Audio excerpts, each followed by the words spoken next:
बिस्मिल्लाहिर्रहमानिर्रहीम, अस्सलाम वालेकुम। विनस स्पोर्ट्स के साथ आपका मेज़बान है शहज़ादा मोइन हाजिर है। और आईसीसी वर्ल्ड कप जारी है। हमारे साथी होस्ट है इमन रिजवान भी हमारे साथ मौजूद हैं। इमन, बड़ा ज़बरदस्त इवेंट शुरू हो गया है। जिस तरह अगर हम देखें तो इस सीज़न के अंदर इस टूर्नामेंट में अब तक अगर हम देखें तो जितने भी मैचेस हुए हाई स्कोरिंग मैचेस नज़र आ रहे हैं। आज भी मैच देख लें, उस पर भी हाई स्कोरिंग मैच होता हुआ नज़र आया। 300 प्लस रन स्कोर हुए, 323 रन अभी न्यूजीलैंड ने कर लिए हैं। बैटिंग जारी है नीदरलैंड की, क्या कहेंगे? बिल्कुल, बहुत शुक्रिया मीन साहब। सबसे पहले तो ये कि हाई स्कोरिंग मैचेस हुए हैं क्योंकि इंडियन पिचेस बहुत फ्लैट हैं, लेकिन जहाँ थोड़े सा स्पिन ट्रैक है। अब चेन्नई में कल हमने देखा और उसमें जो है क्योंकि मुश्किलात हुई थी। ऑस्ट्रेलिया और इंडिया की भी हम बात करें, उनका लो स्कोरिंग मैच था और ऑस्ट्रेलिया को बड़ा स्ट्रगल करना पड़ा था इंडियन स्पिनर्स के अगेंस्ट। लेकिन उसी तरह अगर हम साउथ अफ्रीका वाला मैच अगर देखें तो साउथ अफ्रीका और श्रीलंका का मैच बड़ा हाई स्कोरिंग था, 400 प्लस, क्योंकि वो दिल्ली में होता है, बिल्कुल फ्लैट ट्रैक। तो कंडीशन ये है कि जिन स्टेडियम्स में पिच स्पिन फ्रेंडली है तो वहाँ टीम्स को मुश्किलात हो रही है। अब पाकिस्तान आज जो है न्यूजीलैंड और नीदरलैंड का मैच जारी है और इसी स्टेडियम में हैदराबाद में ये जहाँ कल पाकिस्तान को खेलना है। और यहाँ की अगर बात करें तो 280 प्लस जो है एवरेज स्कोर है। तो पाकिस्तान का जो कल मैच है वो देखने वाला होगा कि पाकिस्तान जो है किस हद तक जाता है इस मैच अच्छा, किस हद तक जाता है? कल के मैच में अगर हम देखें तो पिछला मैच अगर श्रीलंका का हम देख लें, जहां पर बड़ा हाई स्कोरिंग मैच हुआ है, आप समझिए कि श्रीलंकन टीम है कल पाकिस्तान पर अटैक करने की कोशिश करेगी? देखिए, श्रीलंका की कल मैं इंटेंट की बहुत तारीफ करूंगी कि जब 400 प्लस स्कोर था ऑलरेडी, लेकिन उन्होंने जिस तरीके से स्टार्टअप किया, लाइक 10 ओवर्स में जब साउथ अफ्रीका ने स्टार्ट किया था तो 50 से भी कम जो पावर प्ले में रन थे। लेकिन जब श्रीलंका आया है उन्होंने आते ही अटैक किया साउथ अफ्रीका पे और 97 रन, मतलब डबल से भी ज़्यादा जो थे। और 40 ओवर्स में उनके भी 240 थे, लेकिन उनके विकेट्स गिरी हुई थी। तो श्रीलंका अटैक ऑब्वियसली, जबकि अगर हमारी टीम होती तो वो उनके असाब जो है बिल्कुल वो काबू में नहीं रहते इतना बड़ा स्कोर देख के। पर मैं श्रीलंका को अप्रिशिएट करूंगी कि वो 300 प्लस लेके भी गए। अच्छा, 300 प्लस लेकर गए। हमारे साथ और भी स्टूडियो पे लोग मौजूद हैं, साथी एक्सपर्ट मौजूद हैं। जाफ़र हुसैन साहब है हमारे साथ यहाँ पर स्टूडियो पे मौजूद हैं। दानिश अहमद साहब हमारे साथ यहाँ पर मौजूद हैं, क्रिकेट एक्सपर्ट हैं, वो भी हमारे साथ मौजूद हैं। मुख्तलिफ टूर्नामेंट भी ऑर्गेनाइज करते रहते हैं दानिश अहमद, उनसे भी बात करेंगे। और जाफ़र हुसैन की तरफ चलते हैं। जाफ़र साहब, अगर मैच कल की मैच की बात कर लें तो बड़ा ज़बरदस्त है। एक मौका ऐसा नज़र आ रहा था कि बड़ा प्रेशर में इंडिया आ जाएगा, लेकिन फिर जिस तरह कोहली ने इनिंग खेली, आप समझते हैं कि कोहली बड़ा डेंजर प्लेयर हो गया है खासकर अपने मुल्क के अंदर? नहीं, ऐसी बात नहीं है। असल में वो 10 साल से माशाल्लाह से अच्छी क्रिकेट खेल रहा है और जब भी दबाव होता है टीम के ऊपर तो वो करके दिखाता है कि मैं अलग खिलाड़ी हूँ, एक डिफरेंट एक स्टाइल से वो आता है। तो मेरे ख्याल में कोहली पे एक जिम्मेदारी बनती है और इस मैच को जितवा के तो मेरे ख्याल में और ज़्यादा लोगों की होप हो गई है कोहली के ऊपर कि अब ये जो है ना टूर्नामेंट भी जो है ना पूरा जितवाने में अहम किरदार अदा करेंगे। प्रेशर में इनिंग खेलना कितना मुश्किल होता है। कल जिस तरह 2 रन पे 3 खिलाड़ी आउट हो गए थे इंडिया के, और फिर प्रेशर ऐसा था कि शायद ऐसा लग रहा था कि इंडियन टीम बहुत ज़्यादा प्रेशर में आएगी, लेकिन जिस तरह कोहली ने इनिंग खेली, आप समझ रहे हैं कि हमने अभी पाकिस्तान ने भी 14 तारीख को इंडिया के खिलाफ मैच खेलना है। आप समझते हैं प्रेशर कोहली का रिलीज हो चुका है, वो पाकिस्तान के खिलाफ और ज़्यादा स्ट्रांग होकर आएंगे? नहीं, ऐसी बात नहीं है। पाकिस्तान के खिलाफ जो प्रेशर होता है वो ज़रा डिफरेंट होता है और उसमें इंडिया के खिलाफ जो है ना वो ज़्यादा दबाव होगा इंडिया पे, क्योंकि वहाँ पे होम क्राउड भी होगा, उसका प्रेशर होगा। इसके अलावा पाकिस्तान का प्रेशर होगा और अब जो इशू चल रहे हैं खासतौर पर वीज़ों के और वो ज़ैनब का जो मामला चला है तो उसके हवाले से भी बहुत ज़्यादा प्रेशर इंडिया पे हो चुका है। ज़ैनब के मसले पे हमें अभी ब्रेक लेना है। ब्रेक के जब वापस आएंगे तो यकीनन बड़ा इंपॉर्टेंट इशू है ज़ैनब के हवाले से और फिर दूसरे सहाफ़ी हजरात के हवाले से जो पाकिस्तान में मुकीम है, उन्हें वीज़ा जारी नहीं किया, उस पर भी बात करेंगे। दानिश हमारे साथ मौजूद है, दानिश से भी बात कर लेते हैं क्योंकि हमें थोड़ी देर बाद ब्रेक पे जाना है। दानिश, क्या कहेंगे जिस तरह इस टूर्नामेंट का आगाज़ हुआ है, क्योंकि आप भी मुख्तलिफ टूर्नामेंट ऑर्गेनाइज कर रहे होते हैं, तो जिस किस्म की पिचेज़ आप देख रहे हैं इंडिया में, हाई स्कोरिंग पिचेज़ नज़र आ रही है, लेकिन कुछ ऐसी विकेट, कल के मैच में अगर चेन्नई की बात कर लें तो वहाँ पर थोड़ी सी डिफरेंट विकेट नज़र आई, थोड़े से फास्ट बॉलर को भी हेल्प कर रही थी। हालांकि देखा जाए तो चेन्नई स्पिनर्स के लिए बड़ा साजगार विकेट होती है। सर, सबसे पहले बहुत शुक्रिया, आपने मदू किया। सर, इंडिया की जितनी अच्छी पिचेज़ हैं हम लोगों की सेम कंडीशन है, फ्लैट पिचेज़ होती हैं, बैट्समैन को ज़्यादा सपोर्ट करती हैं। बट लेकिन जिस तरह का मैच कल हुआ है, जिस तरह का विकेट था, तो आगे जितने मैचेस हैं बड़े टफ मैचेस होने हैं। और इंडिया आपको पता है one of the best team है वर्ल्ड की। विराट कोहली जिस तरह के बैट्समैन हैं, उनके लिए मतलब नॉर्मल सी बात है इस तरह की इनिंग्स खेलना, क्योंकि वो बड़ा पोटेंशियल से आते हैं, टीम को लेके चलते हैं और एंड दी एंड उन्होंने मैच फिनिश किया। अच्छा, मैच फिनिश किया। आज का मैच भी जारी है। जिस तरह सूरत हाल है, न्यूजीलैंड ने 323 रन स्कोर कर लिए हैं, तो आप समझ रहे हैं कि न्यूजीलैंड की टीम ने एक अच्छा स्कोर सेट किया। नीदरलैंड इसके खिलाफ कैसा देखते हैं, क्योंकि पाकिस्तान के खिलाफ एक मौके पर नीदरलैंड की बैटिंग बड़ी ज़बरदस्त जा रही थी, फिर हमने देखा कि उसके 1 से 2 प्लेयर्स आउट हुए, तो फिर प्रेशर संभाल नहीं पाई, क्योंकि बड़े मैच के बड़े प्रेशर होता है। न्यूजीलैंड ओवरऑल अगर देखें तो एक्सपीरियंस प्लेयर्स के साथ आज मैचेस खेल रही है। सर न्यूजीलैंड बहुत कम बेहतर टीम है और टीमों की निस्बत, क्योंकि न्यूजीलैंड का जो कम्बिनेशन है वो बड़ा सेटअप स्ट्रॉन्ग है। वो पीछे से क्रिकेट खेलते हुए आ रहे हैं, ठीक है, और अभी वर्ल्ड कप में आए तो उन्होंने स्टार्ट लिया है, आउटस्टैंडिंग स्टार्ट लिया है। बिल्कुल ज़बरदस्त स्टार्ट है न्यूजीलैंड का इस टूर्नामेंट के अंदर। अगर देखें तो पहले मैच में भी उन्होंने हाई स्कोरिंग मैच खेला, दूसरे मैच में भी 323 रन करने में कामयाब हो गई। इमन, मैच की अगर सूरत हाल की कल के मैच की मज़ीद और बात कर लें तो जिस किस्म की कल की विकेट थी, पाकिस्तान ने भी मैच खेलना इस विकेट पर, तो कैसा देखती हूँ कि इस विकेट पर पाकिस्तान को कितनी मुश्किलात होगी? बहुत शुक्रिया। सबसे पहले अगर मैं पाकिस्तान के वार्म अप मैचेस की तरफ जाऊं जो इन्हीं ग्राउंड में खेले गए थे, और पहले मैच की बात करूं तो पिच अच्छी थी बैटिंग के लिहाज से, लेकिन ऑस्ट्रेलिया वाले मैच में पिच थोड़ी डिफरेंट थी और मुश्किल भी हुई। इसी तरह जब हम बात करें नीदरलैंड वाले मैच में, तो पाकिस्तान ने जब अपनी इनिंग्स का आगाज़ किया था तो पाकिस्तानी टॉप ऑर्डर जो है बुरी तरीके से फ्लॉप हुआ था और वो स्ट्रगल भी कर रहे थे, लेकिन फिर बीच में सऊद शकील की इनिंग्स और रिजवान की इनिंग्स संभलने का मौका मिला।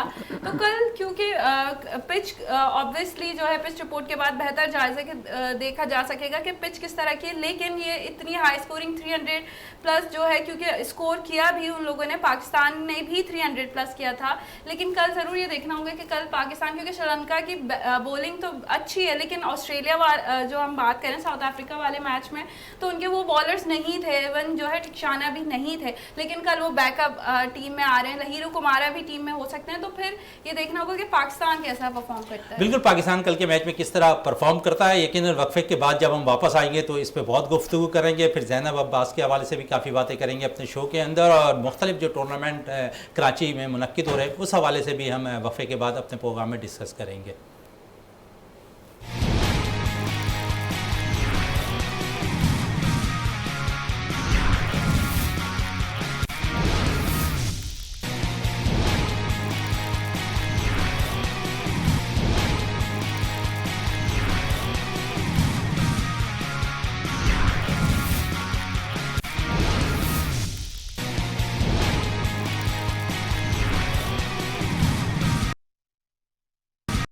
बिल्कुल है, जिस तरह वक्फे से कबल हम बात कर रहे थे मैच के हवाले से, आज जो मैच जारी है न्यूजीलैंड नीदरलैंड का, उस हवाले से बात कर रहे थे। कल पाकिस्तान का श्रीलंका के खिलाफ मैच है, उस हवाले से भी बात करें। फिर सबसे अहम इशू ज़ैनब के हवाले से, जो आईसीसी वर्ल्ड कप में इस वक्त वहाँ मौजूद थी, लेकिन उन्हें धमकी चीज़ मिलती दिखाई दी और उसके बाद उन्होंने बाइकआउट किया और फिर इस टूर्नामेंट को छोड़कर वो दुबई शिफ्ट हो गए। बहुत से इश्यूज़ इस टूर्नामेंट में शुरू में ही नज़र आते हुए दिखाई दे रहे हैं। पाकिस्तान के सहाफ़ियों को वीज़ा नहीं मिल रहा है, फिर जो वहाँ पर मौजूद है उनके साथ भी धमकियाँ मिलती उनको दिखाई दे रही है। आज सब कुछ है हमारी साथी ज़ैनब अब्बास के साथ भी हुआ। इस पर जाफ़र हुसैन से बात कर लेते थे। जाफ़र हुसैन साहब, भारतीय अगर हम कहें तो हम हर मसाइल में उनको घिरते, हमें प्रॉब्लम क्रिएट करते दिखाई दे रहे हैं। एक नया इशू ज़ैनब अब्बास के हवाले से आ गया। आप देखिए, माजी में अगर बात करें कि जिस तरह टॉर्चर किया जाता था, जहनी टॉर्चर जिसे कहते हैं, सहाफ़ियों को, क्राउड को, जितने मैचेस हुआ करते थे, अगर मैं 2004-05 की बात करूं जब हम वहाँ पे इंडिया में मौजूद थे, तो शिवसेना एक तंजीम है जो कि एहतजाज करती है पाकिस्तानियों के ख़िलाफ़ और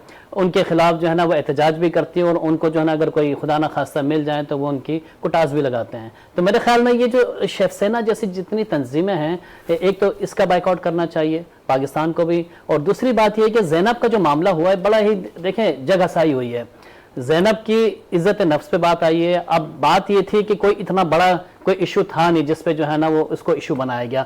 ठीक है, एक गैर मुल्क में थी, उसमें जो फैसला किया कि वापस आ जाना चाहिए वो फैसला दुरुस्त है, ठीक है, बल्कि हमें ये चाहिए था कि जब हमारी गवर्नमेंट जब पहले इस टूर को जो है ना फाइनल करने गई थी, जब बिलावल के जो गए थे उनके बिल्कुल साथ उससे। पूरी आपकी कैबिनेट गई थी और उन्होंने इस चीज़ को वाज़े तौर पे आपने क्या फैसला किया था, आपने क्या जाके आपने मीटिंग में बात की थी। तो मकसद ये है कि अगर कोई जा रहा है आपके सिक्योरिटी चेक के हवाले से जा रहे हैं, आप कोई टीम यहाँ पे पाकिस्तान में आती है तो सिक्योरिटी पूरी आपकी यहाँ पे आ जाती है और गैर मुल्क की सिक्योरिटी एजेंसी है जो कि आके पूरा विजिट करती है, उसके बाद वो गो हेड देती है। तो मेरे ख्याल में पाकिस्तान को भी ऐसे ही करना चाहिए थी। सारे मामला जो थे, जो सहाफ़ियों के मामला थे और जो जितने ये हमारे इस तरह के प्रेजेंटर जो है, ये आईसीसी की प्रेजेंटर, ये तो सहाफ़ी भी बाद में है, लेकिन जो काम कर रही थी वो तो आईसीसी के लिए लेकिन कर बड़ा रही थी। इशू उन्होंने कश्मीर के हवाले से जो ट्वीट हुई थी उनके, उस पर बड़ा इशू उठाया उन्होंने। क्या इस पे आप, क्योंकि माजी का हिस्सा बन चुकी थी, उस चीज़ों को अब इस वक्त वर्ल्ड कप के दौरान उठाना आप समझते हैं कि सही था? देखिए, एक वकील ने एक आपको जो है ना केस दायर किया है और इस वकील के ऊपर के बेस पे जो है ना वहाँ पे जो है ना इतना हंगामा आराई हुई है। देखिए, बात यह है कि अगर जो भी ट्वीट वगैरह अगर ज़ैनब ने किया था वो उसका पर्सनल मैटर था और पर्सनल चीज़ आपने कभी कहा तो नहीं, आपने किसी प्रोग्राम में तो नहीं कहा। आपने आईसीसी के इतने प्रोग्राम किए हैं, पूरी दुनिया में करती हैं, आपने किसी जगह पे तो नहीं कहा ना ऐसी बात। अगर आपने एक ट्वीट कर लिया और उस पर जो है ना आपको इतना आपको जो है ना इज्जत पे आपकी बात आ गई, तो मेरे ख्याल में ये दुरुस्त नहीं है। ये बिल्कुल, लेकिन जब एक आप मीडिया पर्सन होते हैं तो अगर आप किसी इवेंट को कवर कर रहे हैं तो फिर उस मुल्क के एथिक्स के खिलाफ उससे आपको बिहेव करना चाहिए।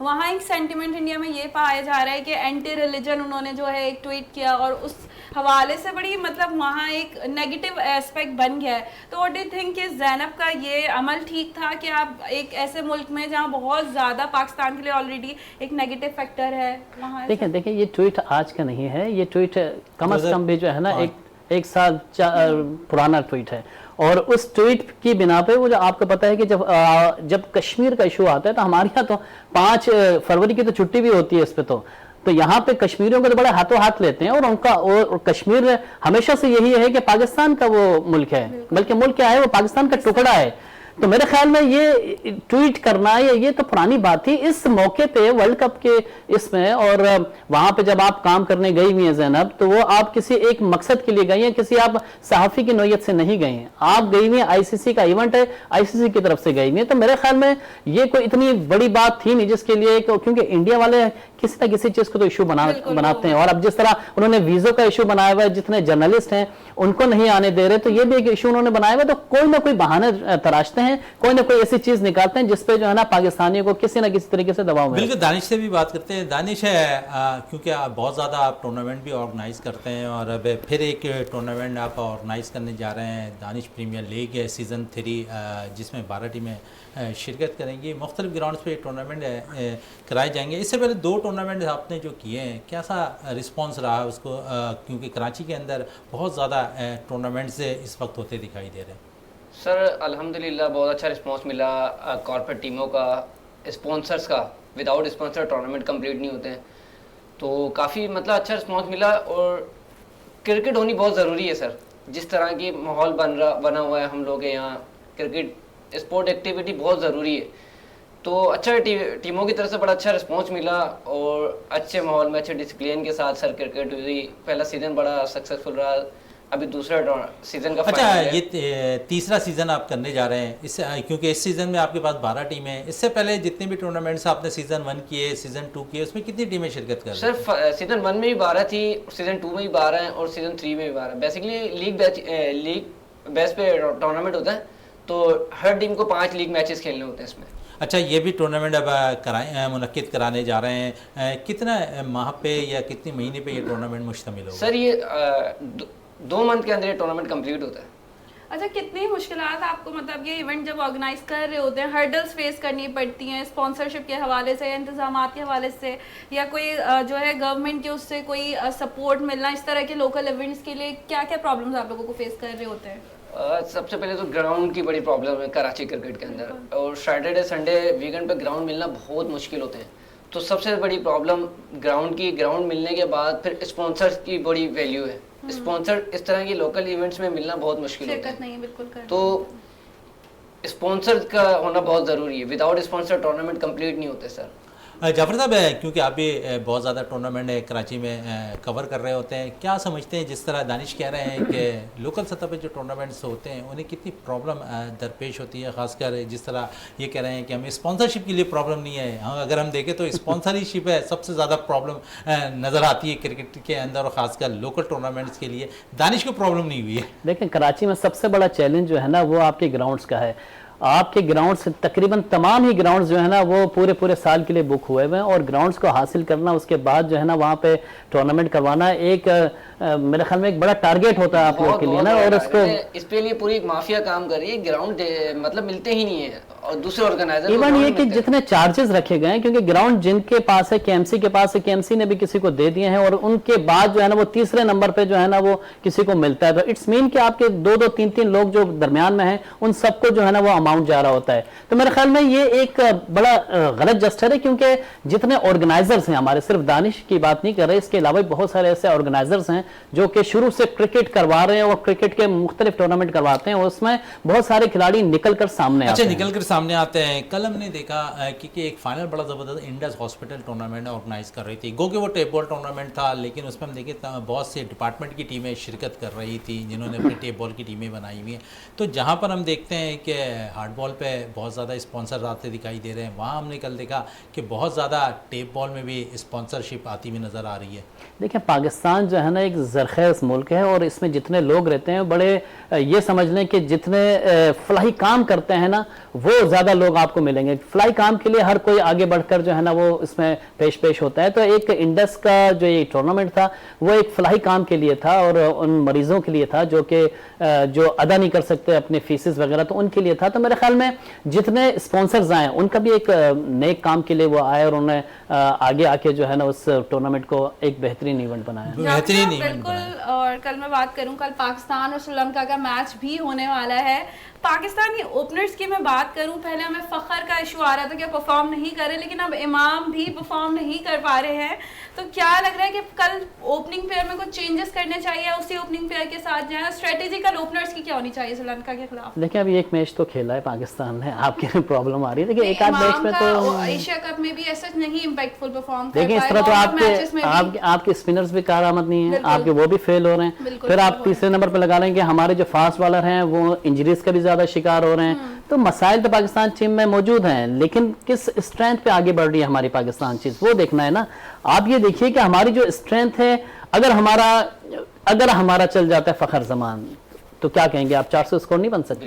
बिल्कुल बन सकते, लेकिन फखर जमान एशिया कप से में भी परफॉर्म नहीं कर रहे। जाफर साहब, बड़ी बात हो रही है फखर जमान इमाम की, जिस तरह स्टैंड की बात हो रही है कि अगर इसमें प्लेयर्स दोनों हमारे ओपनर चल जाते हैं, कि आप भी कह रहे हैं कि 400 रन प्लस है स्कोर है, लेकिन पाकिस्तान की तारीख है, अगर हिस्ट्री देख लें तो पाकिस्तान वर्ल्ड कप में जो है बहुत ज़्यादा स्कोर नहीं कर पाया। हाईएस्ट स्कोर 349 रन है, जिसमें अगर हम देखें तो इमरान नज़ीर ने आई थिंक उस पर सेंचुरी स्कोर की थी उस मैच में, 160 रन बनाए थे। और अगर ओवरऑल इस टूर्नामेंट में हम देखें तो जिस किस्म की श्रीलंकन बॉलिंग्स है, और आप कह रहे हैं कि अगर बल्ला चल जाता है फ़खर का तो हम 400 रन कर लेंगे, ऐसा शायद बहुत कम है, क्योंकि माजी में अगर देखें तो हमारे पास इससे बड़े बड़े बैटर्स मौजूद थे, लेकिन हम 400 का हिस्सा अबूर नहीं कर पाए। लेकिन अब क्रिकेट जैसी हो रही है और विकेट जैसी है, तो आप कह रहे हैं कि बल्ला अगर फ़खर का चलेगा तो हम 400 रन कर लेंगे। सर, फ़खर वाहिद एक बैट्समैन है जिसमें 200 प्लस किए हुए हैं, तो फ़खर पे बनता है कि कल वो एक बड़ी इनिंग खेले। अगर फखर जमान है 10 मैच के बाद एक डबल सेंचुरी स्कोर करते हैं तो क्या फ़ायदा ऐसे सेंचुरी का? टीम ज़रूर जीत जाती है, लेकिन 10 मैच में अगर वो 9 में परफॉर्म नहीं करते। लेकिन फ़खर जमान को सिर्फ एक इनिंग की ज़रूरत है, जिससे उनका कॉन्फिडेंस फिर से बहाल होगा और वो इंशाल्लाह पाकिस्तान के। जाफर साहब, मेरी वाली बात का जवाब आप दे दें, क्योंकि बड़े देर से मैं इस बात पे, क्योंकि फ़खर और इमाम के हवाले से मैं आपसे करना। देखिए, आप परेशान न होइए। देखिए, एक मसला ये कि घबरा बहुत जल्दी जाते हैं आप लोग, घबराया नहीं करें, सब कुछ मिलेगा और इसी तरह हमें मिलता है। क्योंकि अगर हम 90 से भी लगा लें, जो हमारा वर्ल्ड कप जीता हुआ है 92 के हवाले से, उसमें भी हम मैचेस हारते रहे थे, उसके बाद जीते थे हम। सर, यहाँ तो तनकीद हो रही है बाबर आजम पर। नहीं, लीडर यहाँ पे भी अच्छा है भाई। आप 2017 की चैंपियंस ट्रॉफी देख लें, उसके शुरू के मैचेस देख लें, वो भी हम हारे हैं, और एक ही मैच ने हमें क्लिक किया था जिसके बाद हम जीतते चले गए साहब उसमें कप्तान ओवरऑल फ्रंट पर आकर लीड कर रहा था टीम को, बाबर आजम बैक पे जाके टीम को लीड कर रहे अगर थे। देखें ये जो प्लेटफॉर्म होते हैं ना, इसमें हमें टीम को उठाना भी पड़ता है, ठीक है। अब गिराने के लिए हम नहीं बैठे हुए, अभी टीम हमारी जो है ना इंडिया में खेल रही है और किस तरह खेल रही है, किस तरह के मसाइल से खेल रही है, इसका भी अंदाजा होना चाहिए आप लोग को। दूसरी बात ये, बाबर आजम हल्का कप्तान नहीं है, तगड़ा कप्तान है, अपने परफॉर्मेंस देकर वो जो है ना कप्तान बना हुआ है आज से 4 साल से। तो मकसद ये है कि अगर बाबर आजम या कोई प्लेयर, अगर बाबर आजम नहीं चलता, इट्स मीन ये नहीं है कि आप जो है ना बाबर आजम नहीं चल रहा तो उसको जो है ना आप ब्लेम देते रहे। पूरी टीम है आपकी, 10 लड़के बाकी भी हैं, उनको भी चलना है, उनको भी किसी बड़े इवेंट में जो है ना चलाना पड़ेगा। तो अगर कोई ऐसा आप समझ रहे कि बड़ा स्कोर नहीं होगा तो हो सकता है, पहली बात। दूसरी बात है कि पाकिस्तान ने 399 रन बनाए हुए हैं ओडीआई में, तो 400 भी हो सकते हैं, किसी न किसी मौके पर हो जाएंगे। अब तो होने, क्योंकि ये विकेट ऐसी बनी हुई है।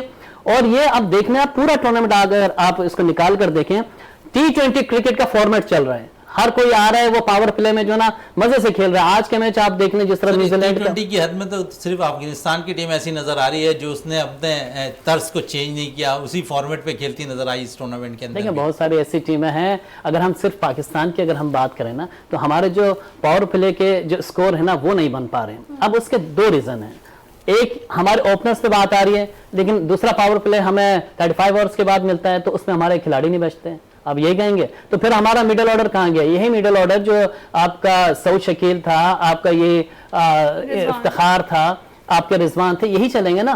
तो यही अगर चल जाते हैं, ओपनर्स को छोड़े, अगर हमारे ये 3 चल जाते हैं तो क्या 400 स्कोर नहीं बन सकता? जावर साहब, कल साबका क्रिकेटर शोएब मोहम्मद से बात हो रही थी, आपकी भी और मेरी भी, तो वो यही कह रहे थे कि पाकिस्तानी जो बैटर्स हैं वो शायद 30, 40, 50 रन से आगे पावर प्ले में नहीं जा रहे हैं।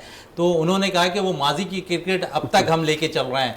तो जब एक साबका क्रिकेटर कह रहा है कि हम अपने जहनों से वो चीज़ नहीं निकाल पा रहे हैं, तो आप समझते हैं कि जिस तरह आप भी कह रहे हैं कि फ़खर का बल्ला चल जाए, इमाम का बल्ला चल जाए तो हम पावर प्ले में 70-80 रन कर लेंगे, या फिर हमें ओपनर चेंज करने की ज़रूरत है? देखिए अभी कुछ अरसे पहले की बात है, ज़्यादा पुरानी नहीं है, अभी पिछले साल की बात देख लें आप। मैथ्यू हेडन को लाया गया था, ऑस्ट्रेलिया के हार्ड हिटर बैट्समैन थे। क्यों लाया गया था? क्योंकि T20 था, उसमें वर्ल्ड कप था, एशिया कप था, जिसमें हम सेमीफाइनल में भी पहुंचे थे, फाइनल में पहुंचे थे।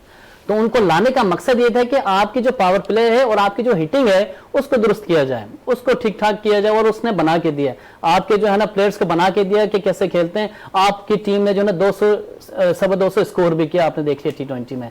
तो यही बात है कोचिंग स्टाफ की। अगर आपके इस टाइम पूरा कोचिंग स्टाफ चेंज हो चुका है, अब आपको जो है ना कौन क्या सिखा रहा है किसी को नहीं मालूम क्या हो रहा है, टीम का रिजल्ट आपके सामने है, तो आप कैसे ब्लेम दे सकते हैं कि भाई हमारी टीम जो है वो आगे नहीं बढ़ पा रही? तो हमारे लड़कों को खुद ही आगे बढ़ना पड़ेगा, और ये जो मैचेस हैं ये हल्के मैचेस नहीं है, इसमें अपने आप को बनाना पड़ेगा और यही कॉन्फिडेंस देना पड़ेगा।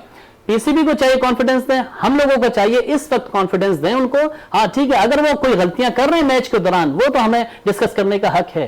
दानिश साहब, मैं आपकी तरफ जाऊंगी। जैसा आपने कहा कि अगर कल फ़खर और पाकिस्तानी ओपनर्स परफॉर्म करते हैं तो हम 400 प्लस भी जा सकते हैं, लेकिन एक बात यह है कि 2023 में पाकिस्तान के अगर हम स्टैट्स देखें तो पाकिस्तानी प्लेयर्स ने 10 स्टार्टिंग के जो 10 ओवर्स होते हैं, एक छक्का अभी तक 2023 में नहीं मारा है। तो हमारे ओपनर्स, इस फ़खर का तो चलन ठीक है वो परफॉर्म नहीं कर रहे, लेकिन इमाम इतनी डिफेंसिव अप्रोच के साथ जाता है, आप इस अप्रोच के साथ 400 स्कोर पर जा सकते हैं? नहीं, इस अप्रोच के साथ तो हम 350 भी नहीं कर सकते। हम लोगों को थोड़ी एग्रेसिव क्रिकेट खेलनी पड़ेगी, जिस तरह बाकी टीम्स खेल रही। साउथ अफ्रीका को अटैकिंग क्रिकेट खेलनी पड़ेगी। अटैकिंग क्रिकेट खेलेंगे तो आपका पावर प्ले अवेल होगा। पावर प्ले में आपको 70-80 प्लस रन करने आपको, जब जाके आप 350 पकड़ेंगे।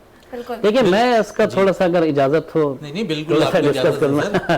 देखिए 2023 की आप बात करें, इस साल की बात करें, तो हमने मैचेस कितने खेले हैं ओडीआई के, इसको देखें ना। हमने एक सीरीज खेली है सिर्फ न्यूजीलैंड के खिलाफ, ठीक है ना।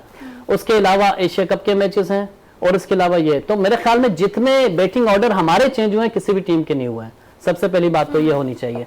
अगर हम छक्के नहीं मारे पावर प्ले में, या आप इमाम के ऊपर बात कर रही हैं, तो इमाम का स्ट्राइक रेट देख लें आप कितना है, तो आपको अंदाजा हो जाएगा। स्ट्राइक रेट की आप बात करें, अगर हम देखें तो दूसरी तरफ वो आईसीसी रैंकिंग में 6ठे नंबर पे भी मौजूद है, लेकिन रन नहीं कर पा रहे। बड़ी टीमों के खिलाफ शायद वो रन नहीं कर पाते, क्या कहेंगे इस पे? क्योंकि हमने देखा कि अक्सर थोड़ी सी उनको विकेट मूवमेंट अगर बॉलर्स की हेल्प हो रही होती है तो वहाँ वो स्ट्रगल करते नजर आते हैं। शहजादा मोइन साहब वो वाहिद प्लेयर है इमामुल हक, जो कि आपको पता है एक बड़े कप्तान का जो है ना वो भतीजा भी है। इसलिए टीम में खेल रहा है। ऐसी बात नहीं है, वो अपनी परफॉर्मेंस पे खेल रहा है। पहले मैच में उन्होंने जो है ना सेंचुरी मारी हुई है, इसके अलावा 9 सेंचुरियां वो मार चुके हैं। ठीक है, आप तकरीबन जो है ना जितने मैचेस हुए हैं आप देख लें, कोई ऐसी बात नहीं है कि उनको जो है ना हटा के किसी और खिलाड़ी को इंक्लूड कर दिया जाए। तो मेरे ख्याल में उनका स्ट्राइक रेट बेहतर है, तभी उनको खिलाया जा रहा है ना पाकिस्तान टीम में भी। सर बायलैटरल सीरीज की बात करें, जो बड़े टूर्नामेंट्स होते हैं उसमें इमाम नहीं परफॉर्म कर पा रहे। Bilateral series is a different thing, जब आपको बड़े टूर्नामेंट में जरूरत होती है। कल हमने विराट को भी देखा या रोहित शर्मा को हम देख रहे हो बड़े टूर्नामेंट्स में, ठीक है अभी रिसेंट उसकी फॉर्म नहीं रही, तो इमाम से हम बड़े टूर्नामेंट में कब एक्सपेक्ट करेंगे कि वो एक अच्छा जो है पाकिस्तान को देखें। बायलैटरल सीरीज जो होती हैं वो आप देख लें, निकाल के न्यूजीलैंड के खिलाफ हुई है। इसके अलावा अगर आप टूर्नामेंट की बात कर रही हैं तो आप ये देख लें कि जो आप दीगर का आप हवाला दे रही हैं, जो इंडियन प्लेयर्स का आप हवाला दे रही हैं, तो मेरे ख्याल में हमारा इसके अलावा चला कौन है पाकिस्तान टीम के? बाबर आजम के अलावा कोई बैट्समैन चला है हमारा? बिल्कुल, इस पर डिस्कस करेंगे। इस वक्त अब मुझे ब्रेक के लिए कहा जा रहा है, ब्रेक से वापस आते हैं तो गुफ्तगू को मज़ीद जारी रखते हैं।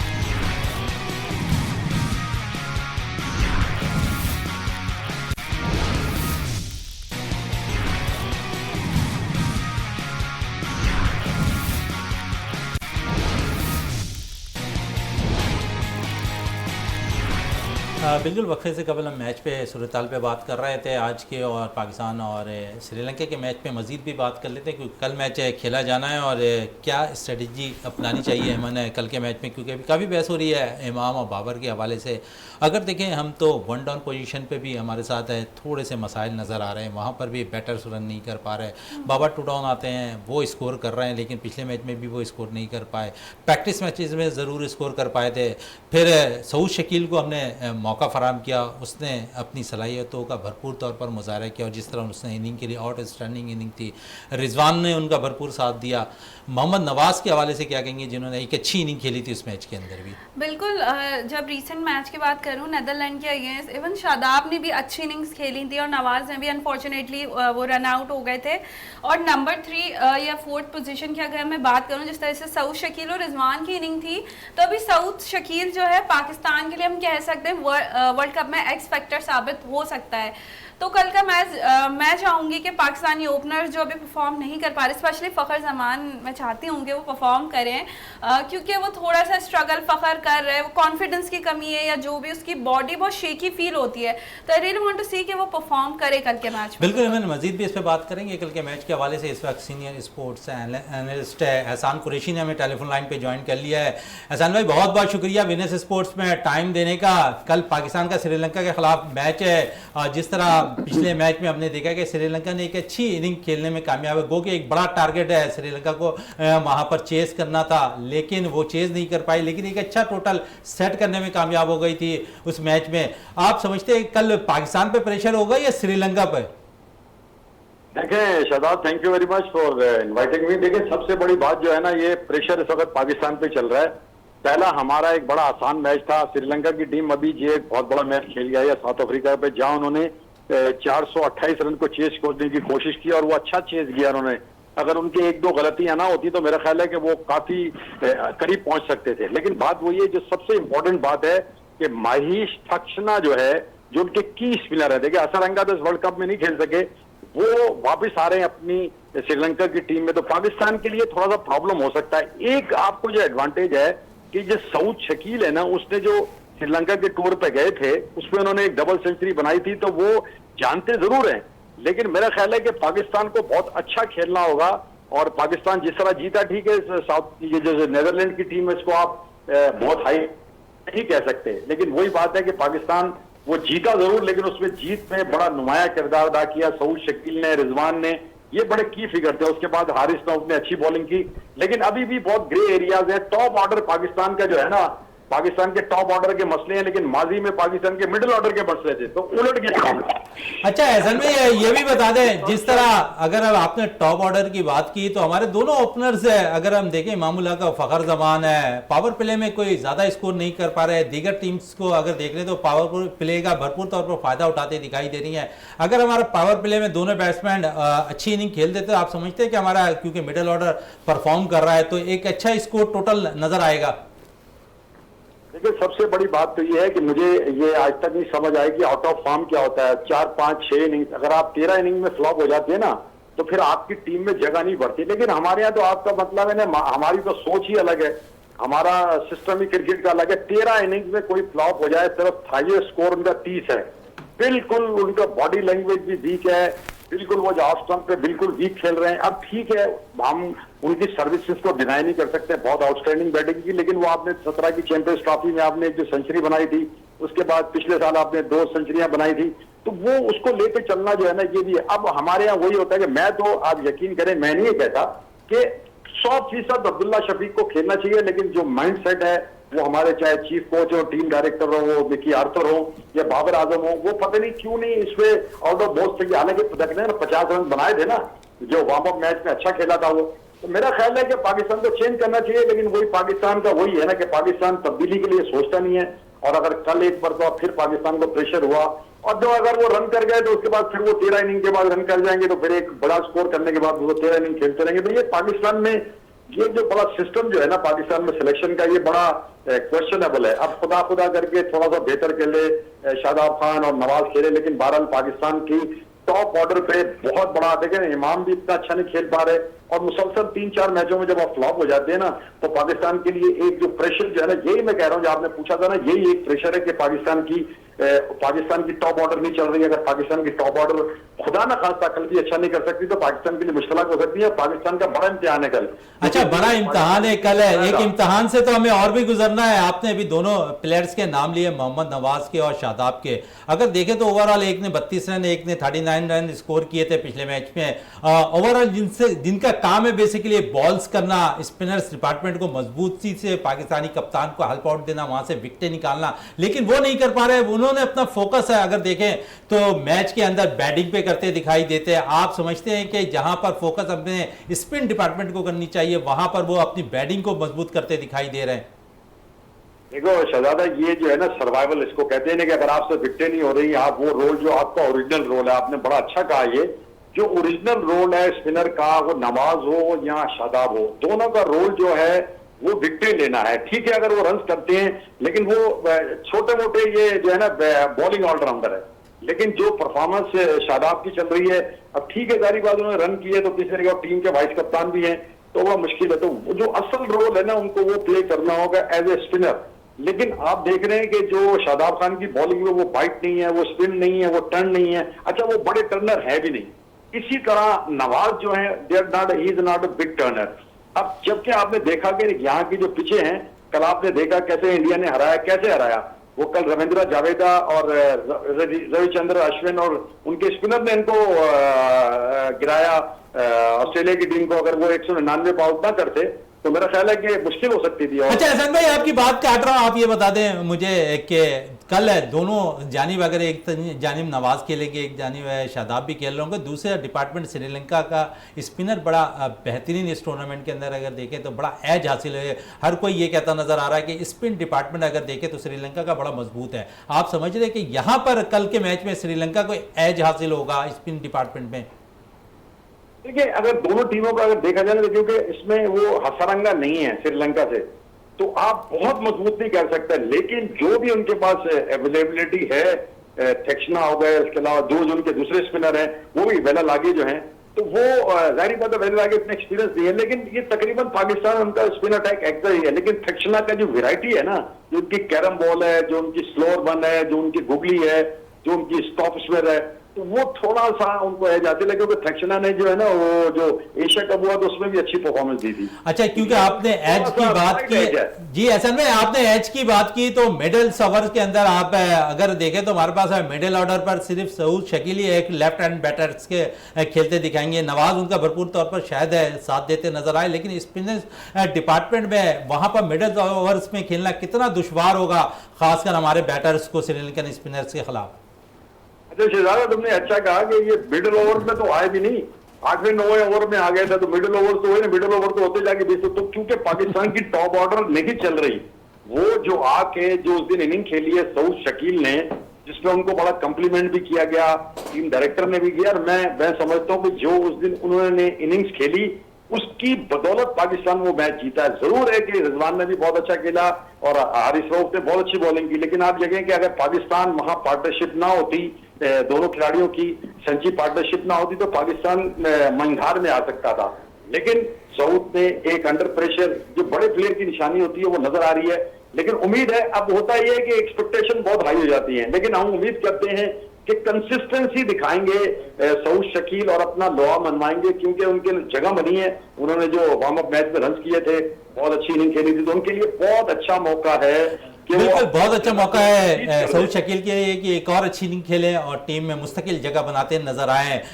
सान साहब, एक और सवाल आज, क्योंकि बड़े हॉट इशू, अगर ज़ैनब अब्बास के हवाले से बात कर ले तो क्या समझते हैं कि अब भारत मुख्तलिफ चीज़ों से शायद, जहाँ पर हमारे प्लेयर्स, फिर शायकीन और फिर साफियों को वीज़े उन्होंने जारी नहीं किए, तो उसके साथ साथ ज़ैनब अब्बास के साथ जो आज उन्हें बाकायदा तौर पर टूर्नामेंट छोड़कर दुबई शिफ्ट होना पड़ा, क्या कहेंगे? क्योंकि अब धमकियाँ खासकर साफियों को भी देते हुए नजर आ रहे हैं। ये नहीं, ये जो चीजें डेवलप हो रही है, देखे ना, इसकी जिम्मेदारी तो पाकिस्तान क्रिकेट बोर्ड पे होती है और पाकिस्तान हुकूमत पे होती है कि अभी बहुत अच्छा आज जो बयान छपा है डॉन अखबार में, आज बहुत ही अच्छी स्टोरी छपी है, गो के लेट छपी है, लेकिन एहसान मानी ने बहुत ही अच्छी बात की है कि पाकिस्तान में असल में दमखम नहीं है। पाकिस्तान इस वक्त वहां से अगर छोड़ के आ जाए ना टूर्नामेंट, कल का मैच खेल के, तो इनको लग पता जाए कि इंडिया और इसके मैच में जो अरबों खरबों रुपए का डॉलर का इनका नुकसान है, तो इनको पता चल जाए। लेकिन बात हुई है ना कि हम हर तरह की पाकिस्तान लीनियंसी दिखाता है।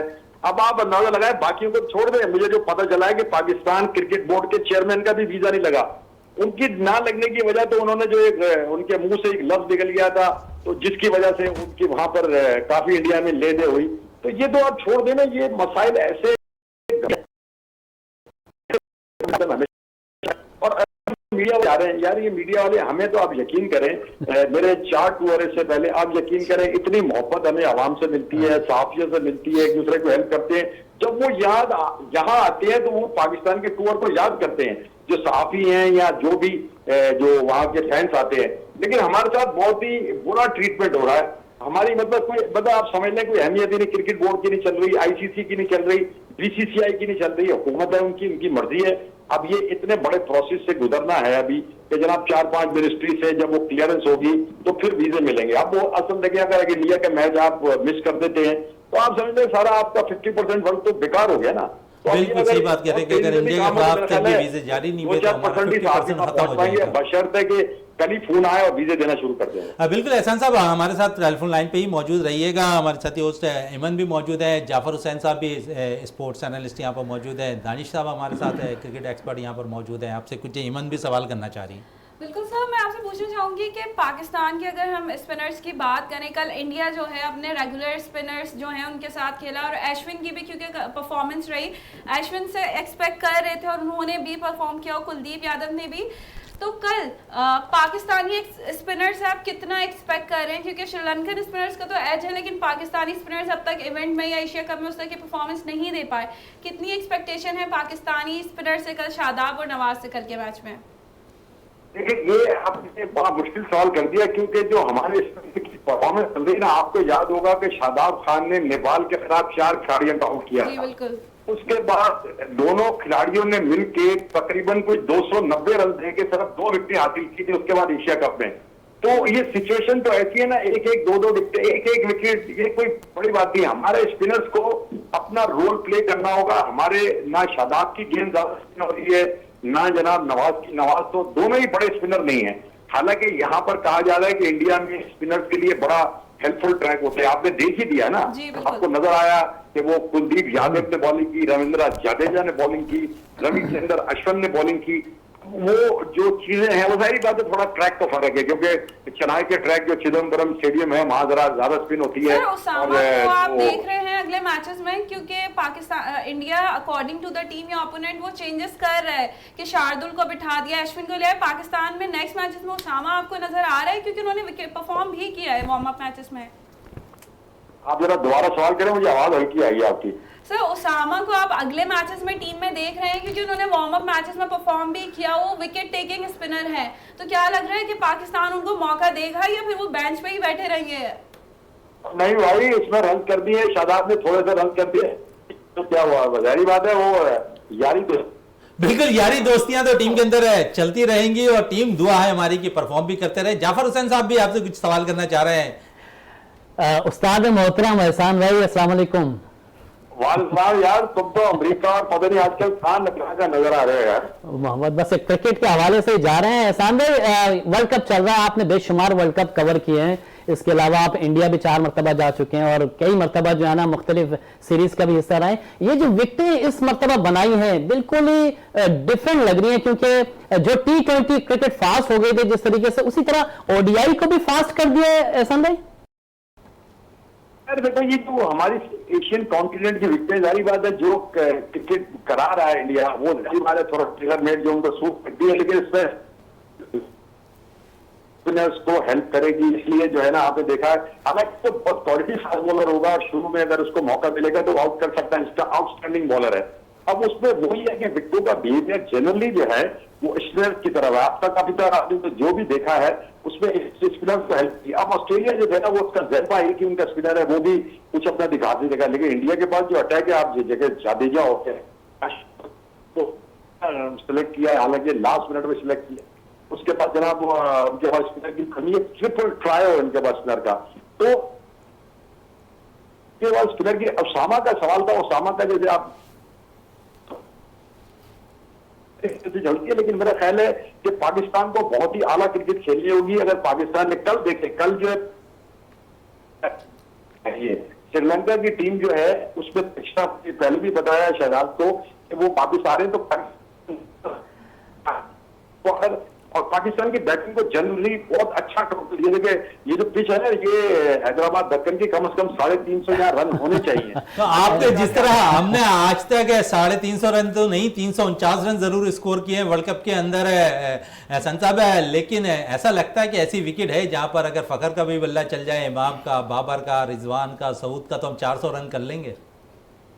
यार देखो, उम्मीद पे तो दुनिया कायम है, लेकिन 400 वाली बात आप लोग कर रही हो। आप जैसे 349 का आपने बताया ना, देखिए वार्म अप मैच और वर्ल्ड कप का ओरिजिनल मैच, इसमें बहुत फर्क होता है, इसमें वो प्रेशर ही था मैच में। आप देखिएगा कि कल अगर पाकिस्तान 300 350 करता है तो मैं समझता हूँ कि ये मैच विनिंग टोटल होगा, लेकिन असल पाकिस्तान की जो फ्लो है ना बैटिंग का, और खास देखे ना बाबर आजम ने भी इस अभी जो वार्म अप उन्होंने ऐसे रन बनाए थे, लेकिन जब तक बाबर आजम जो है ना वो रीढ़ की हड्डी है, बाबर आजम टीम को लेके चलेंगे, रिजवान टीम को लेके चलेंगे, अभी नया जो हमारा शकील आया वो टीम चलेगा, लेकिन अगर टॉप ऑर्डर हमारी चलती है। बिल्कुल एहसान साहब, आपका बहुत बहुत शुक्रिया, बड़ी जबरदस्त गुफ्तगू कर रहे थे और खासकर ये कह रहे थे कि हमारा टॉप ऑर्डर अगर करने में कामयाब हो गया रन, तो एक बड़ा टारगेट चेज भी कर सकते हैं और बड़ा टारगेट दे भी सकते हैं दूसरी टीम को। एहसान साहब, आपका बहुत बहुत शुक्रिया विनेस स्पोर्ट्स में टाइम देने का। क्रिकेट पे भी बात हो रही थी एहसान साहब से। जाफर हुसैन साहब, एक अच्छी खबर है, क्रिकेट से ही मुंसलिक है, पाकिस्तान की व्हील चेयर क्रिकेट टीम ने जो एशिया कप जीत लिया है, श्रीलंका को आज 130 रन से शिकस्त दे दी। क्या कहेंगे व्हील चेयर टीम के हवाले से, दूसरी मरतबा पाकिस्तान ने ये टाइटल जीता है? देखिए, बड़ी अच्छी खबर है और इसके अलावा पाकिस्तान का नाम रोशन किया नेपाल में उन्होंने। और दूसरी बात ये कि बड़ा डिसअपॉइंट किया था एशियन गेम्स में, जो एक मेडल भी हमारे जो है ना वो हिस्से में नहीं आया कि कोई गोल्ड मेडल हो जाता। तो मेरे ख्याल में एशियन गेम्स का जो अजाला किया है वो इन व्हीलचेयर वालों ने पूरे टोटल 3 मेडल्स हासिल किए एशियन गेम्स में। आप सोच सकते हैं कि पाकिस्तान की तारीख में शायद ऐसा कभी नहीं हुआ था, एशियन गेम्स कभी नहीं हुआ। और देखिए ना, हमारे अक्सर जो जितने ज़्यादातर मेडल्स आते थे वो ज़्यादा बॉक्सिंग में आते थे, इस मतलब बॉक्सिंग कहाँ थी हमारी। अब इसी से अंदाज़ा लगाएं, जितने गेम्स हमारे 22 गेम्स में हमारे खिलाड़ियों ने पार्टिसिपेट किया, इसके अलावा दुनिया जो जा रही है, बाकी जो टीमें जा रही हैं वो कोई 48 गेम के लिए जा रही हैं, कोई 36 गेम के लिए जा रही हैं, हमारे तो खिलाड़ी नहीं है पाकिस्तान में कि वो कम से कम 30 गेम्स में हिस्सा ले लें। तो ये एक बड़ा सवालिया निशान है पाकिस्तान के लिए कि हमारे ना खिलाड़ी हैं। सवालिया निशान ये साहब, एशियन गेम्स के हवाले से ही बात करूं, हमें बांग्लादेश के हाथों शिकस्त का सामना करना पड़ा था। देखिए, इमर्जिंग एशिया कप में जब टीम किस गेम्स की बात कर रही हैं? एशियन गेम्स बांग्लादेश में, बांग्लादेश से जो अभी ब्रॉन्ज मेडल के लिए जो मैच हुआ था, तो क्रिकेट मैच, जी बिल्कुल, 6 विकेटों से वहां शिकस्त हुई थी। तो जब यही टीम परफॉर्म करती है तो सब रिस्पॉन्सिबिलिटी लेते हैं, क्रेडिट लेते हैं। अब टीम में लैक आया है, इतनी बुरी शिकस्त का सामना करना पड़ता है, रिस्पॉन्सिबल कौन है? मैनेजमेंट या फिर प्लेयर्स का अपना माइंडसेट नहीं था कि वो एशियन गेम्स में परफॉर्म करें? देखिए, सबसे पहली बात तो आती है सेलेक्टर पे, जो टीम सेलेक्ट करता है उसने और उसके बाद फिर आती है चेयरमैन पे। तो ये स्टेप बाय अच्छा, स्टेप होता है। सिलेक्टर की बात आपने कर दी है, तो जहाँ पर मेन सिलेक्टर इंजमामुल हक है, सीनियर टीम के सिलेक्शन कर रहे हैं, वहाँ अब जूनियर टीम के साथ भी वो मुंसलिक हो गए। एज ए सिलेक्टर वो टीम का इंतखाब करेंगे। पहली सिलेक्शन पे बड़ी उंगलियाँ उठती दिखाई दे रही हैं, अब जूनियर टीम के हवाले से क्या कहेंगे? नहीं, कमेटी बनाई है, अब कमेटी में आपको पता है तौसीफ भाई भी हैं और दीगर भी हैं। तो मेरे ख्याल में जिस तरह ये पुरानी कमेटी थी ना, आज से 4 साल पहले ये वही कमेटी बनाई गई है, इंजमाम के चेयरमैन होंगे इसके कमेटी के। तो बात हो रही थी सिलेक्शन की। अब देखें कितने म्यारी हमारे खिलाड़ी थे। आपके कोयटा के 2 खिलाड़ी थे बड़े अच्छे, जिनको आपने मुंतखब ही नहीं किया उस एमर्जिंग टीम में। इसके अलावा जितने आपके खिलाड़ी यहाँ से गए हैं, आप ये बता देंगे कौन से ऐसे परफॉर्मर था जिसने सबको कोई परफॉर्मेंस दे रखी हो। एक नजीबुल्ला आपके कोयटा का लड़का जो आईसीसी अंडर 19 में भी हाईएस्ट स्कोरर रहा, फिर आपके नेशनल में भी हाईएस्ट स्कोरर रहा, उसको बाहर बैठा हुए आप खिला ही नहीं रहे। तो ये जो आपकी जो होती है ना, खास तौर पे जो टीम मैनेजमेंट होती है, उसका भी बड़ा रोल होता है। साद बेग बड़ी अच्छी परफॉर्म कर रहे हैं, नौजवान है, क्योंकि अंडर 19 की भी क़यादत कर रहे हो पाकिस्तानी टीम की, तो अच्छा एक प्लेयर था। अगर उसे मौका फराम किया जाता बजाय इसे कि हमने सीनियर्स प्लेयर्स को इस टीम के लिए साइम मुंतखब अयूब किया। को भी ड्रॉप कर दिया हमने, जबकि साइम अयूब ठीक है एक मैच में परफॉर्म कर पाया, लेकिन साइम अयूब को ड्रॉप करके जिस लड़के को लाए वो भी परफॉर्म नहीं कर पाया। एग्जैक्टली यही बात होती है कि जो टीम मैनेजमेंट होती है, जो वहाँ पे खिलवाड़ी होती है, जो कप्तान होता है। देखें, कप्तान अगर हल्का होगा ना तो फिर इसी तरह की सिलेक्शन आ जाएगी टीम में। अब देखें, बाबर आजम की आप बात कर रहे थे, बाबर आजम कुछ भी है वो अपनी टीम लेके चल रहा है जैसा भी है, लेकिन बाकी जगहों पे कहाँ है? कोई हमारा एमर्जिंग में या कोई हमारा अंडर 19 में कोई ऐसा कप्तान दिखाई दे रहा है कि जो अपना निडर हो कप्तान? निडर हो। लेकिन टाइम हमारे पास कम है। दानिश से आखिरी क्वेश्चन है, कल के मैच के हवाले से क्या कहेंगे, किसको सपोर्ट करते दिखाई दे रहा? पाकिस्तान को सपोर्ट करेंगे और पाकिस्तान से टीम से श्रीलंका को क्यों नहीं करेंगे भाई? वो भी तो अच्छी टीम है। नहीं, हम अपने मुल्क को सपोर्ट करेंगे, जाबर साहब। वर्ल्ड कप खेलेंगे। 360 के स्कोर दिखता हुआ नजर आ रहा है। पाकिस्तान अगर पहले बैटिंग करता है और अगर फील्डिंग करता है तो फिर आप देख लें क्या। अच्छा, आपने क्यों नहीं सपोर्ट की बात कर ली, तो पाकिस्तानी वहां पर मैचेस जिस वक्त खेल रही है तो इंडियन सपोर्टर भी पाकिस्तान को सपोर्ट कर रहे हैं। ऑब्वियसली देखिए, मैंने कहा जिस तरह एहसान भाई ने कहा, हम लोग साथ ही कवरेज करते रहे, तो उसमें आप अंदाजा लगा लें कि जितने जर्नलिस्ट हैं इंडियन, जितने आपके वहां के तमाशाई हैं, वो पाकिस्तानी को सपोर्ट करते हैं, पसंद करते हैं, मोहब्बत करते हैं पाकिस्तान से। लेकिन जो उनकी कैबिनेट है वो आप देख लें क्या कल के मैच पे बिल्कुल 300 प्लस अगर पाकिस्तान फर्स्ट बैटिंग करता है तो, और अगर फील्डिंग करता है तो 250 तक रिस्ट्रिक्ट अच्छा करें। 300 आप कह रही हैं, क्योंकि लास्ट मैच अगर देख लें तो जनूबी अफ्रीका की बॉलिंग के खिलाफ उन्होंने 326 रन भी स्कोर किए हैं। बिल्कुल, पर वो ट्रैक थोड़ा डिफरेंट था, वो बिल्कुल फ्लाइट कंडीशन थी, बट यहाँ हैदराबाद के पिच में बॉल थोड़ा ग्रिप होती है, तो 300 प्लस भी अगर थोड़ा होता है तो पाकिस्तान कर सकता है। बिल्कुल, एमन भी कह रही है कि सबने यही कहा कि 300 प्लस रन पाकिस्तान के कल पहले बैटिंग करती है और करती है, तो यकीन पाकिस्तान जीत से हमकनार हो सकता है। दानिश आपका बहुत शुक्रिया, जाफर हुसैन साहब आपका बहुत शुक्रिया, एमन आपका बहुत शुक्रिया। प्रोग्राम का अख्ताम करते हैं इस दुआ के साथ कि पाकिस्तान में खेल और खिलाड़ी तरक्की करते रहें और पाकिस्तान का सब जिलाली परचम दुनिया भर में रोशन रहे। इसी के साथ अपने मेज़बान शहजादा मोइन को इजाज़त दें। पाकिस्तान जिंदाबाद।